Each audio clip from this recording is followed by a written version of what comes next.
إن الحمد لله نحمده ونستعينه ونستغفره ونعوذ بالله من شرور أنفسنا ومن سيئات أعمالنا من يهده الله فلا مضل له ومن يضلل فلا هادي له أشهد أن لا إله إلا الله وحده لا شريك له وأشهد أن محمدا عبده ورسوله اللهم صل وسلم على سيدنا محمد وعلى آله وأصحابه أجمعين أما بعد فيا أيها المسلمون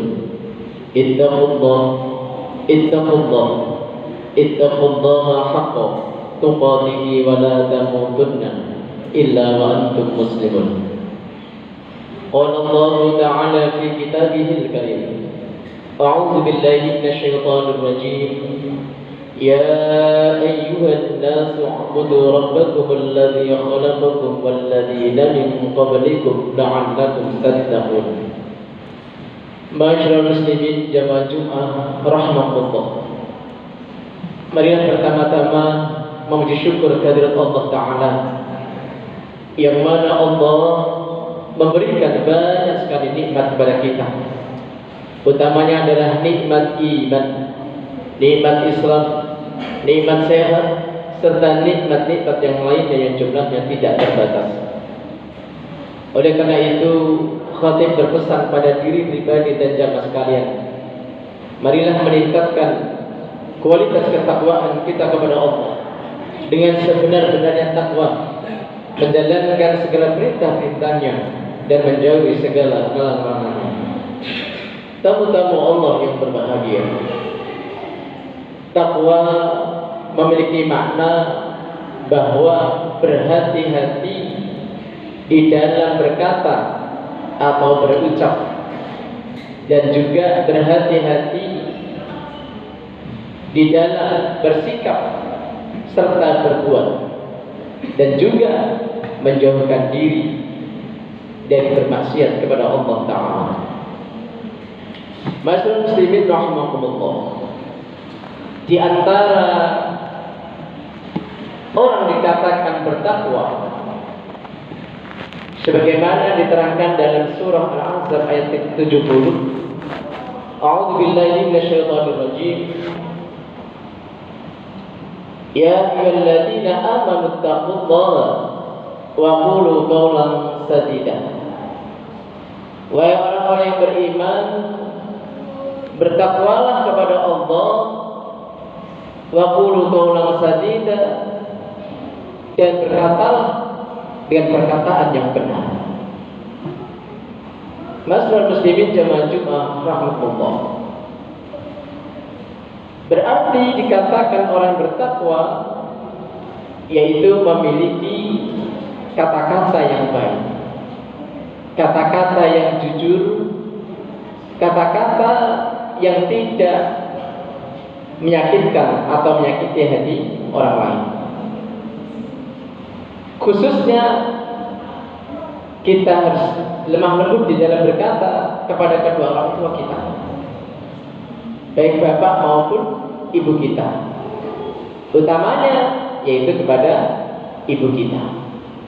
Pernah ada kisah penyebab di sini Allah yang dimana mestinya dari amal ibadahnya itu beliau masuk surga, tapi dalam catatan Lauhul Mahfuz dia masuk neraka karena Allah nggak ridho, penyebabnya menyakiti hati ibunya. Yaitu kisah yang diambil dari seorang ahli sufi atau seorang sufi bernama Abdul Aziz Ad-Dabbagh. Beliau adalah orang yang sangat dekat dengan Allah dan tidak pernah meninggalkan apa-apa yang diperintahkan oleh Allah. Dan dia betul-betul juga menjauhkan diri dari segala sesuatu yang sifatnya atau di dalamnya mengandung maksiat kepada Allah. Sehingga datang malaikat pada beliau menyampaikan, "Wahai Abdul Aziz Ad-Dabbagh, begitu cintamu kepada Allah Begitu taatnya kamu kepada Allah, tetapi catatanmu di Lauhul Mahfuz, engkau masuk atau kategori penghuni neraka. Maka dalam hal ini Abdul Aziz Ad-Dabbagh menyampaikan, saya masuk neraka atau masuk surga itu adalah kehendaknya Allah. Itu hak prerogatifnya Allah. Yang penting saya melaksanakan apa yang diperintahkannya dan menjauhi apa yang dilarang. Kemudian dalam hal ini malaikat menemui Allah, di mana menyampaikan bahwa ada hambamu yang begitu luar biasanya ibadahnya kepada wahai Allah, tapi catatan amalnya di situ di Lauhul Mahfuz masuk ke dalam penghuni neraka. Kemudian malaikat bertanya, apa penyebab kenapa beliau hambamu itu masuk neraka? Maka Allah sampaikan, di masa hambamu itu, yaitu Abdul Aziz Ad-Dabbagh, di saat masih muda, dia itu ketika tidur kemudian bangun dan ibunya memerintahkan kepadanya, kemudian dia pura-pura tidur. Dari penyebab pura-pura tidurnya ini menyebabkan tidak ridhonya Allah kepada beliau. Maka dalam hal ini karena ibadahnya bagus, baik, kemudian keikhlasannya juga luar biasa kepada Allah, sehingga dengan izin dan ridhonya Allah, maka dihapuslah yang seharusnya masuk neraka, tapi Allah hapus kemudian sebagai dirubah menjadi penghuni surga. Masyaallah muslimin jamaah Jumat rahmatullah. Maka dalam hal ini kita ambil hikmah bahwa kita berusaha dan berhati-hati di dalam berbicara kepada orang tua kita. Jangan sampai pembicaraan kita atau sikap kita menyebabkan sakit hatinya orang tua kita. Karena ketika orang tua kita sakit hati pada kita, maka bisa jadi keberkahan yang ada pada diri kita dicabut oleh Allah karena Allah tidak ridho pada kita.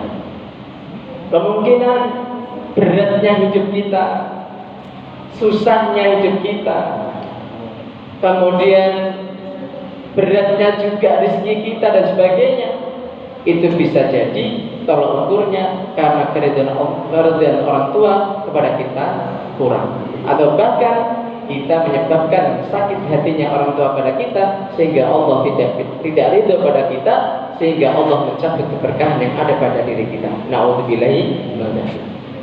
Masyaallah muslimin jamaah Jumat rahmatullah. Kemudian setelah kita berkata baik dan lebih pada orang tua, maka kita juga bisa berbuat baik, berkata baik kepada saudara-saudara kita, tetangga-tetangga kita. Yang jelas kita menjauhkan diri dari perkataan-perkataan yang menyebabkan jatuhnya maksiat pada Allah. Kemudian ciri orang yang bertakwa yang kedua, alladzina yunfiquna fis-sarra'i wad-dharra. Di mana orang dikatakan bertakwa, dikatakan orang baik, itu jika dermawan kepada sesama, senang berbagi. Kenapa?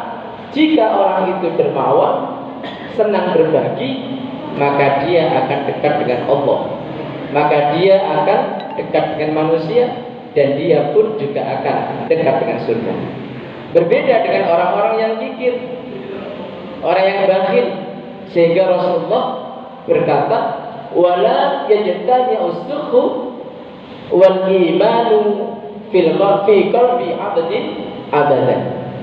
Tidak akan pernah bercampur sifat kikir dan iman di dalam hati seorang hamba.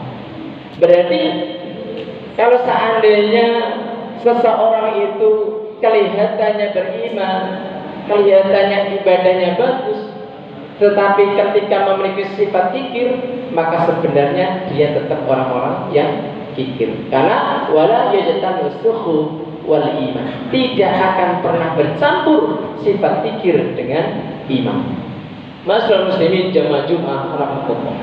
Kemudian dikatakan kita sebagai orang yang bertakwa, ciri yang ketiga adalah wal kadhimin al ghaidh, menahan emosi, tidak mudah marah kepada siapapun, utamanya tidak marah kepada istri kita. Jadi ini dalam itu kita menahan emosi untuk tidak marah khususnya kepada istri kita. Kemudian orang-orang yang berada di sekitar kita atau mungkin orang-orang di bawah kita atau pegawai kita. Ini dalam itu menahan emosi. Itu termasuk tanda orang yang bertakwa. Kemudian tanda orang bertakwa yang keempat yaitu wal-'afina 'anil nas, yaitu orang yang senang memaafkan kesalahan orang lain.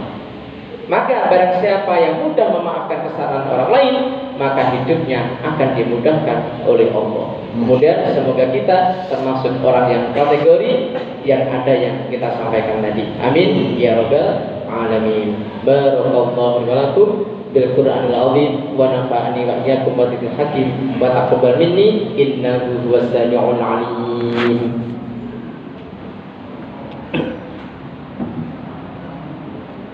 اللهم صل وسلم على سيدنا محمد